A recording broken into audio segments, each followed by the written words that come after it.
வணக்க மக்களே, welcome to the ஃபென்சர் show. இன்னைக்கு ஷோல நம்ம பார்க்க போறது சலார் அப்படின்ற படத்தோட ரிவ்யூ. இந்த படத்தோட பார்ட் 1 ஆன சீஸ் ஃபயர் அப்படின்றது இந்த வீக்கெண்ட் தியேட்டர்ஸ்ல அவைலபிளா இருக்கு. தமிழ் டப்பிங்லயுமே அவைலபிளா இருக்கு. இந்த படத்துல பிரபாஸ் தான் லீட் கேரக்டர் ப்ளே பண்ணிருக்காரு. அண்ட் இந்த படத்தை பிரசாந்த் நீல் தான் டைரக்ட் பண்ணிருக்காரு. இந்த ரெண்டு பெரிய ஃபோர்ஸஸ் இணையறாங்க அப்படின்னும் போதே ஒரு ஃபுல் அண்ட் ஃபுல் ஒரு மாஸ் கமர்ஷியல் மூவி தான் கொடுக்க போறாங்க அப்படின்ற ஒரு எதிர்பார்ப்பு இருந்துச்சு. மாஸ் ஓவர்லோடட் அப்படின்ற மாதிரியான ஒரு ஃபீல் கொடுத்துருந்தாங்க. அதாவது ஒரு படத்துல 4-5 மாஸ் மூமெண்ட்ஸ் இருக்கலாம்.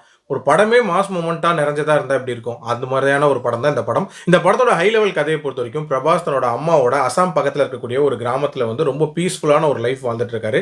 எந்த வம்பு தும்புக்கும் அவர் போறதில்ல. அந்த மாதிரி இருக்கக்கூடிய ஒரு சூழ்நிலையில அவருக்கு ஒரு டாஸ்க் வரும். அதாவது ஸ்ருதிஹாசனோட உயிருக்கு ஆபத்து இருக்கு, அவங்கள ப்ரொடெக்ட் பண்ணணும் அப்படின்ற மாதிரி. ஸோ அந்த ப்ரொடெக்ட் பண்ற முயற்சியில இவர் வாழ்க்கைக்கு சம்பந்தப்பட்ட பழைய ஆளுங்களோட கிளாஷ் ஆகிற மாதிரியான ஒரு சூழ்நிலை உருவாகும். எஸ்பெஷலி பிருத்திவிராஜோட ஒரு கிளாஷ் அப்படின்றது உருவாயிரும். ஸோ பிருத்திவிராஜ் யாரு, உண்மையிலே பிரபாஸ் யாரு, இவங்க ரெண்டு பேருக்குள்ள என்ன சம்பந்தம், எப்படி இவங்களுக்குலாம் அந்த பிரிவு அப்படின்றது வந்துச்சு, அண்ட் கடைசியா இந்த பார்ட் 1 எப்படி முடிச்சாங்க அப்படின்றத அந்த படத்தோட கதை. இந்த படத்தோட பாசிட்டிவ்ஸை பொறுத்த வரைக்கும் எனக்கு முக்கியமான பாசிட்டிவாக படுறது கண்டிப்பாக இந்த படத்தோட அந்த ஸ்டோரி பிளாட் அப்படின்னே சொல்லுவேன். ரொம்ப ஒரு காம்ப்ளெக்ஸான ஒரு ஸ்டோரி லைன் ஆக்சுவலாக. எஸ்பெஷலி அந்த செகண்ட் பார்ட்டில் இவங்க சொல்லக்கூடிய அந்த டிஃப்ரெண்ட் கிளான்ஸு, அவங்களுக்குள்ளே இருக்கக்கூடிய பகை என்ன, அதை ரிலேட் பண்ணி போகிறது அப்படின்றது எல்லாமே ரொம்பவே ஒரு காம்ப்ளெக்ஸான ஒரு ஸ்டோரி லைனாக இருந்துச்சு. ரொம்ப டீட்டெயில்டாகவே எக்ஸ்பிளைன் பண்ணியிருந்தாங்க. அதே மாதிரி இந்த படத்தில் அந்த மாஸ் மூமெண்ட்ஸ் அப்படின்றது கண்டிப்பாக பாராட்டுகள் சொல்லி ஆகணும். அதாவது கேஜிஎஃப் ரிலீஸ் ஆன டைம்லேயே பார்த்தீங்கன்னா ஒரு மாஸ் மூவி இப்படி தான் எடுக்கணும் அப்படின்ற மாதிரியான ஒரு ட்ரெண்ட் செட்டர் மூவியா அது இருந்துச்சு. அதை தொடர்ந்து நிறைய படங்கள் அதே டெம்ப்ளேட்ல வந்துருந்துச்சு. இந்த படம் அந்த கேஜிஎஃப் ஓட மாஸ் மூமெண்ட்ஸையே தூக்கி சாப்பிட்ற அளவுக்கு நிறைய சீக்வன்சஸ் அமைச்சிருக்காங்க. உண்மையில அதுக்கு ஒரு பாராட்டுகள் சொல்லணும். அதே மாதிரி இந்த படத்துல வரக்கூடிய high moments and stunt sequences அப்படின்றதெல்லாம் மிரட்டி விட்டுருந்தாங்க அப்படின்னு சொல்லலாம். அதுல குறிப்பா சொல்லணும் அப்படின்னா அந்த இன்டர்வல் பிளாக்கு முன்னாடி கிட்டத்தட்ட ஒரு பாஷா டிரான்ஸ்ஃபர்மேஷன் மாதிரியான ஒரு காட்சி இருக்கும். அந்த காட்சி உண்மையிலே நல்லா இருந்துச்சு.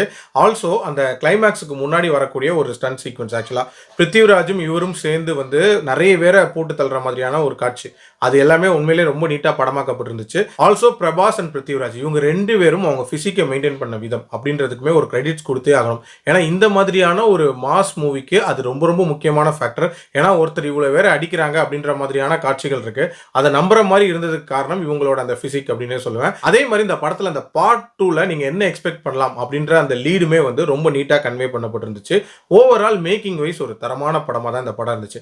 இந்த படத்துல பிரச்சனை என்ன அப்படின்னு பாத்தீங்கன்னா இந்த படத்தோட லெங்த் அப்படின்னு சொல்லுவேன். கிட்டத்தட்ட 3 மணி நேரம் போகக்கூடிய ஒரு படம். அதுலயுமே செகண்ட் ஹாஃப்ல அந்த இன்ட்ரடக்ஷன் பார்ட்லாம் வந்ததுக்கு அப்புறமாட்டு ஒரு விதமான லேக் அப்படின்றது தெரியும். அது ரொம்ப நேரத்துக்கு அது நீடிச்சது. சொல்ல போனா பிரபாஸ்லாம் ரீஎன்ட்ரி கொடுத்ததுக்கு அப்புறமே அது தொடர்ந்து இருந்துச்சு. கண்டிப்பா அந்த இடங்கள் கொஞ்சம் பேச பண்ணியிருக்கலாம். ஆல்சோ இந்த படத்துல நான் சொன்ன மாதிரி மாஸ் மூமெண்ட்ஸ் அப்படின்றது பாராட்டுக்குரிய ஒரு விஷயமா இருந்தாலும் கொஞ்சம் உண்மைக்கு நெருக்கமா எடுக்கிறது அப்படின்றதுமே இவங்க ட்ரை பண்ணலாம். அந்த மாதிரியான ஒரு அட்டெம்ப்டே இவங்க பண்ணல. ஃபுல் ஃப்ரீடம்ல ஒரு பக்கா கமர்ஷியல் மூவி தானே அப்படின்ற மாதிரி நம்ப முடியாத விஷயங்களாவே வச்சிருந்தாங்க. அதே மாதிரி இந்த படத்துல too much of characters load பண்ணிருக்காங்க. அந்த கேரக்டர்ஸ் எல்லாத்துக்குமே இம்பார்ட்டன்ஸ் அப்படின்றது இருக்கு. பட் ஆனால் அது ப்ராப்பராக கன்வே பண்ணப்படலையோ அப்படின்ற மாதிரியான ஒரு குறையுமே இருந்துச்சு. மேபி பார்ட் 2ல அந்த கேரக்டர்ஸ்க்கான இம்பார்ட்டன்ஸ் அப்படின்றது கொடுப்பாங்கன்னு சொல்லிட்டு எதிர்பார்க்கலாம். ஓவரால் கேஜிஎஃப் மாதிரியான மாஸ் கமர்ஷியல் மூவிஸ் உங்களுக்கு பிடிக்கும் அப்படின்னா கண்டிப்பாக இந்த படத்தை ட்ரை பண்ணிப்பாங்க. உங்களுக்கு கண்டிப்பாகவே பிடிக்கும்.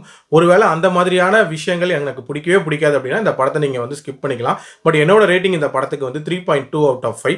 ஏன்னா இது ரொம்ப நீட்டாக எடுக்கப்பட்ட ஒரு படம். அடல்ட் கண்டென்ட், இதில் இருக்கக்கூடிய வைலன்ஸ் அப்படின்றது கண்டிப்பாக ஃபேமிலி ஆடியன்ஸ்க்கு செட் ஆகாது அப்படின்னே சொல்லுவேன்.